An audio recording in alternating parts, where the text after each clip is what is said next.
रूस ने यूक्रेन के साथ साथ नेटो को भी इस महाजंग में रगड़ना शुरू कर दिया। इधर अमेरिका समेत नेटो के सभी 31 देश हैरान हैं कि आखिर रूसी सेना के हथियार खत्म हो क्यों नहीं रहे हैं। तो वहीं दूसरी तरफ पश्चिमी देशों की खुफिया एजेंसियों ने दावा किया कि रूस में इस वक्त 12 गुना हथियारों का बहुत तेजी से उत्पादन हो रहा है। ऐसे में सवाल ये उठ रहे हैं, तो फिर नेटो यूक्रेन को जंग आखिर कैसे जितवा पाएगा।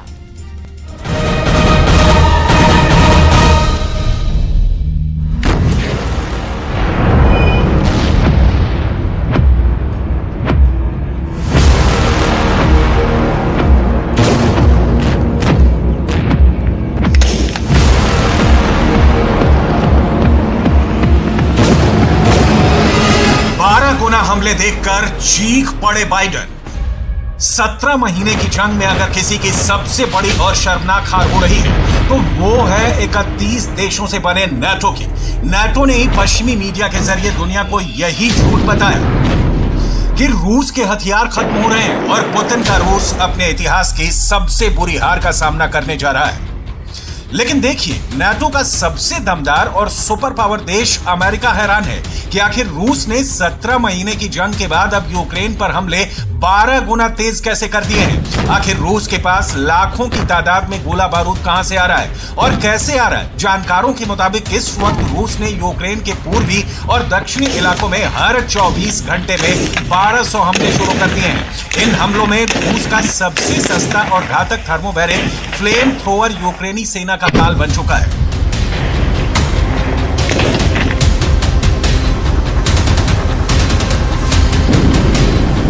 आग में जला दिए 700 यूक्रेनी सैनिक।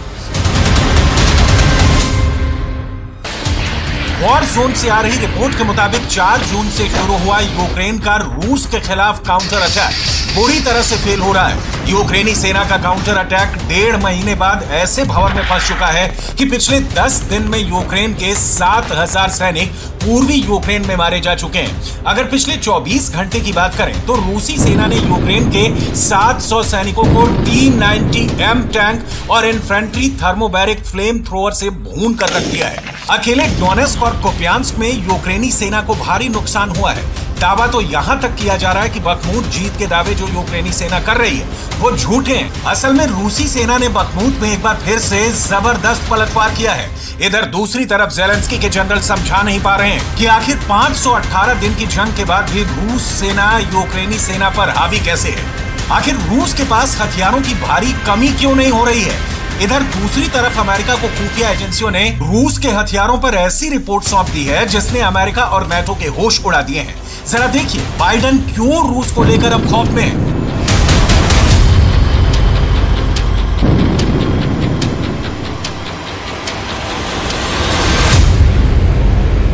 12 गुना हमले देखकर चीख पड़े बाइडेन। रूस ने अपने गोला बारूद और घातक हथियारों के उत्पादन पर बहुत बड़ा दावा किया है। रूस ने दावा किया है कि इस वक्त रूस में गोला बारूद, बम और मिसाइलों का उत्पादन 12 गुना बढ़ चुका है। दावा तो यहां तक किया गया है कि साल 2022 की तुलना में रूस का हथियार और गोला बारूद उत्पादन 170% बढ़ चुका है। रूस के एक्सपर्ट्स ने दावा किया है कि रूसी सेना को 7 बार तक हथियारों की जरूरत पड़ी है, जिसे रूसी फैक्ट्रियों ने पूरा किया है। 1 महीने में 1 साल के बराबर रूस ने गोला बारूद का उत्पादन किया। अगर मिसाइलों की बात करें तो रूस का दावा, जितने मिसाइल पूरी दुनिया में हर महीने बन रही हैं, उससे 3 गुना मिसाइलें अकेले रूस हर महीने बना रहा है। 12 गुना हमले देखकर चीख पड़े बाइडेन। रूस के T-90M टैंक और infantry thermobaric flame thrower system ने यूक्रेनी सेना को रौंद कर रख दिया है।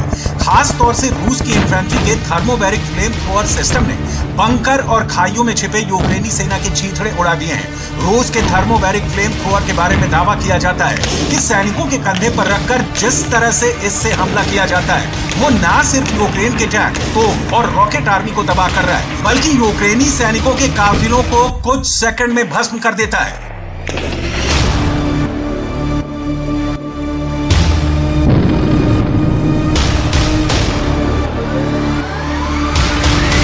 आग में जला दिए 700 यूक्रेनी सैनिक। रूसी सेना को जंग के मैदान में जबरदस्त हथियार मिलते जा रहे हैं। रूस के हथियारों का उत्पादन अमेरिका, ब्रिटेन, फ्रांस और जर्मनी के हथियारों के लिए बहुत बड़ी चुनौती बन चुका है। पिछले 10 दिन में पूर्वी और दक्षिणी यूक्रेन के 35% से ज्यादा इलाके पर रूसी सेना ने नेटो के हथियारों का कब्रिस्तान बना दिया है। कीव में यूक्रेन का एयर डिफेंस सिस्टम रूस के आत्मघाती ड्रोन मिसाइल और रॉकेट आर्मी ने तबाह करके रख दिए हैं।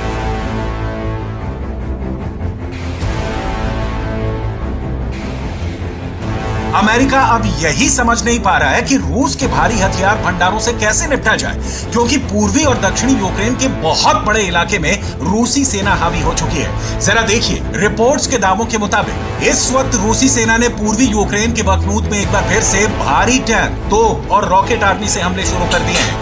वहीं ओडेसा में यूक्रेन का सबसे बड़ा बंदरगाह रूसी सेना के हवाई हमलों से आग में भस्म होता जा रहा है। अकेले ओडेसा में रूसी सेना ने पिछले एक हफ्ते में 1500 से ज्यादा हवाई हमले किए हैं। ज़ेलेंस्की ने दावा किया है कि रूस के ओडेसा में 60,000 टन अनाज पर कब्जा कर लिया है, जबकि 1 लाख टन अनाज पर रूस ने हमला किया है। आग में जला दिए 700 यूक्रेनी सैनिक। Доводить, що їхня мішень не лише Україна і не лише життя наших людей. У портах, які були атаковані, сьогодні зберігалося близько 1 мільйона тонн продовольства. Саме той обсяг, який вже давно мав би бути доставлений в країни-споживачі в Африці, в Азії.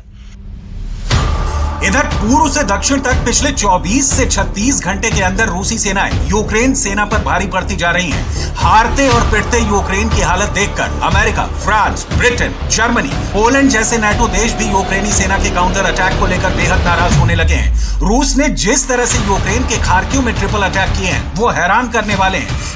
1 लाख सैनिकों के साथ लगभग 1000 टैंकों से हमला नाटो और यूक्रेन के होश उड़ाने वाला साबित हो रहा है। यहां तक कि यूक्रेन के ओडेसा में रात के वक्त रूस के सबसे भीषण हमले हो रहे हैं। लेकिन ज़ेलेंस्की के पास दिक्कत यह है कि उनकी सेना के पास एयर डिफेंस सिस्टम लगभग खत्म होने की कगार पर है। ऐसे में वो करे तो क्या करे? नाटो भी अब यूक्रेन की ज्यादा मदद करने के मूड में नहीं लग रहा। उसके पीछे की सबसे बड़ी वजह है कि यूक्रेनी सेना का जंग के मैदान से भागना और नाटो के हथियारों को दूसरे देशों में बेचना। खुद ज़ेलेंस्की भी हैरान है कि एक तरफ यूक्रेनी सेना हथियारों की कमी का रोना रो रही है, तो वहीं दूसरी तरफ यूक्रेनी सेना के अधिकारी हथियार गोदामों से नाटो के हथियारों को गायब करके बेच रहे हैं। ज़ेलेंस्की को इन आरोपों पर जवाब देते नहीं बन रहा है। अभी तो वो ब्रिटेन को समझाने में लगे। देखिए ज़ेलेंस्की क्या कह रहे हैं। Прем'єр-міністром Великої Британії Ріші Сунаком, як і завжди, цілком практична розмова, чітка. Першочергово про захист наших південних районів, зокрема Одеси, нормального життя людей та роботи наших портів. Ми обговорили з Ріші можливі кроки, можливу кількість батарей ППО. Сполучене Королівство може стати тим лідером, чия допомога системами ППО гарантуватиме реальну безпеку. 17 महीने की जंग में लगभग 80 लाख करोड़ का नुकसान यूक्रेन उठा चुका है। एक अनुमान के मुताबिक यूक्रेन की 40% से ज्यादा आबादी बहुत ही बुरे हालात में रह रही है। पूर्वी और दक्षिणी यूक्रेन के कम से कम 13 शहरों में हालात इतने बदतर हो गए हैं जहां अभी तक यूक्रेनी सेना का एक भी सैनिक नहीं पहुंच पाया है। इधर हर दिन 8 से 10 तोप और टैंक के गोले दागने वाला यूक्रेन हथियार और गोला बारूद के मामले में तेजी से कंगाल होता जा रहा है। लिथुआनिया में हुई नाटो की मीटिंग में जो सब्ज़बाग यूक्रेन को जंग जीतने के लिए नाटो ने दिखाए थे, ज़ेलेंस्की के उन हसीन सपनों को पुतिन ने धुआं कर दिया है। हालात ये हो गए हैं कि ज़ेलेंस्की ने साफ कहना शुरू कर दिया है कि अगर नाटो ने 72 घंटों के अंदर हथियारों की सप्लाई तेज नहीं की तो फिर यूक्रेन दो तरफा मारा जाएगा। क्योंकि ज़ेलेंस्की को पता चल चुका है कि रूस ने पूर्वी और दक्षिणी यूक्रेन में स्टॉर्म जेड हमले शुरू कर दिए। इस वक्त रूस Crimea, Donbas, Donetsk, Kherson, Kharkiv में स्टॉर्म जेड हमले कर रहा है। अकेले खार्किव में ही रूस के स्टॉर्म जेड हमले में 1 लाख रूसी सैनिक, 900 टैंक, 370 MLRS और 555 भारी तोपें हमला कर रही हैं। जानकारी के मुताबिक रूस ने 10 दिन पहले ही खार्किव पर स्टॉर्म जेड हमलों की तैयारी शुरू कर दी थी। इसका सबूत आप इन तस्वीरों में देख सकते हैं। इस वक्त रूसी सेना के जनरलों और लीडर्स में युद्ध करने की जबरदस्त भूख जग गई है। रूस को एहसास हो चुका है कि नाटो यूक्रेन को हथियार से ज्यादा कोई मदद नहीं कर पाएगा। इसीलिए अब रूस ने अगले 10 दिन में यूक्रेन के पूर्वी और दक्षिणी इलाके पर पूरी तरीके से कब्जा करने का प्लान बना लिया है। जरा रूसी सेना के जनरलों और पुतिन के करीबी दिमित्री मेदवेदेव की ये तस्वीरें देखिए, जहां रूस के पूर्व राष्ट्रपति और रूस की सुरक्षा परिषद के प्रमुख दिमित्री मेदवेदेव रूसी सेना की जबरदस्त तैयारियों का मुआयना कर रहे हैं। तस्वीरों में आप साफ देख सकते हैं कि दिमित्री रूस की उस टैंक रेजिमेंट की तैयारी देख रहे हैं जो दक्षिणी यूक्रेन पर हमला करने जा रही है। दावा किया गया है कि ये तस्वीरें रूस के टॉट्स्पोय रेंज की हैं, जहां रूसी सेना बड़े हमले की तैयारी कर रही है। Сегодня ночью вооруженными силами Российской Федерации нанесен групповой удар возмездия высокоточным оружием морского базирования по объектам, где готовились террористические акты против Российской Федерации с применением безэкипажных катеров, а также месту их изготовления на судоремонтном заводе в районе города Одесса. Кроме того, в районе городов Николаев и Одесса уничтожены хранилища топлива общим объемом около 70 тысяч. यूक्रेनी सेना के जनरल और कमांडर ज़ेलेंस्की को लगातार ताजा हालात के बारे में जानकारी दे रहे हैं। बेशक यूक्रेन के पास बेहतरीन खुफिया इनपुट और नेटवर्क मजबूत है, लेकिन पुतिन जैसे लड़ाके के सामने नाटो और यूक्रेन पानी मांग रहा है, क्योंकि पुतिन ने 1.5 महीने पहले ही कह दिया था कि रूस के 7 लाख रिजर्व सैनिक जब यूक्रेन पर चारों तरफ से हमला करेंगे तो यूक्रेन को कोई बचा नहीं पाएगा। रूस ने तो दावा कर दिया है कि उसकी सेना उत्तर पूर्वी खार्किव क्षेत्र के एक महत्वपूर्ण रेलवे जंक्शन कुपियांस्क की दिशा में 2 किलोमीटर तक आगे बढ़ गई है। अब ऐसे हालात में अगर रूस गोला बारूद और हथियारों का 12 गुना उत्पादन कर रहा है तो आप अंदाजा लगा सकते हैं कि यूक्रेन रूस के 12 गुना हमले अब झेल नहीं पाएगा।